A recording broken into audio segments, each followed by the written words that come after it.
So what I'm going to do here now is I'm going to go over some of the problems that people have with the electronic cigarette, just to be clear, okay? One of the main problems people have is with their atomizers, okay? The atomizers, you have to be very, very careful with your atomizer. The atomizers are glass, so the most important thing is not to over tighten with the electronic cigarette. You also don't want to be just leaving it like that, standing up at home, because if you knock it, it'll fall over, it'll crack.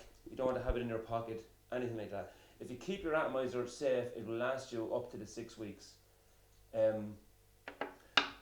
Okay, so what I'm going to do then after that is I'm going to just go through the whole process of setting up the electronic cigarette.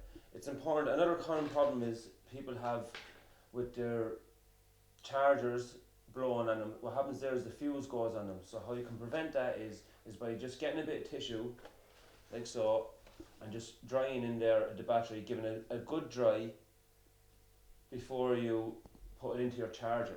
What happens is just condensation comes down here through the tube when the vapor re-liquidizes, and it goes into your air hole and lands into the top of that. So all you do is you give that a dry, then you screw it in very gently into your charger, like so, until the light comes on. The light will go red, then it'll go green when it's charged. Then you unscrew it, and you want to screw it into your atomizer. Okay, again, see how loose that is. Then to fill up your atomizer, you want to open up the top like that, very gently. Always make sure you know where that rubber piece is. Then, see the pinhole? I don't know if you can see that. Can you see the pinhole?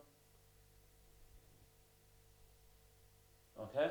You don't want to get any liquid in that pinhole. Okay? So what you want to do is you want to allow the liquid to go down the side of the pinhole and fill it up to just at the 1.6, just below that plastic mark there. When you do that, at 18 milligrams you've got 18 cigarettes, 12 milligrams 15 cigarettes, and 24 milligrams you've got roughly 25 cigarettes worth there. Okay, when the liquid gets down to just near the bottom, you want to top it up as well, because if you let the liquid run out, you'll burn up the coil in the atomizer quicker, therefore using up your atomizer quicker than you need to, so you don't need to do that. Once a week then, I would, or once in a while, if you ever get a taste of liquid or you hear it bubbling, get a bit of tissue and just put it in there. Can you see that?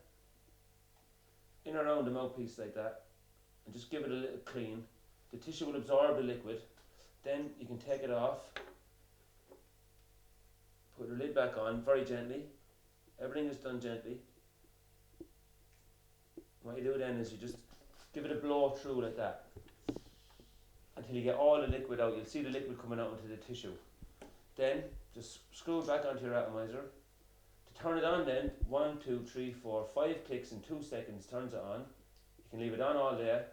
Then 1, 2, 3, 4, 5 clicks in 2 seconds turns it off.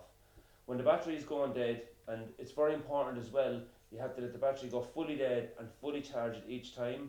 You'll be holding in the red button or the blue button, and it'll start flashing. When it starts flashing, that's when it's time to change. If you have your spare battery, swap over your batteries. If you don't, just put it up and let it charge up fully. And that's about it really. It's pretty simple, you know. So again, don't over tighten. Drying in there, looking after your atomizer is very important. Allowing the battery to go fully dead and charge it up fully each time. Not being rough with it. You know, all these things. There's instruction manuals in there in the double case as well. There's instructions on the back of the single cases as well. Along with this instruction manual, everything is pretty much explained to you and it's simple. Any problems, just call into the shop or message us on Facebook.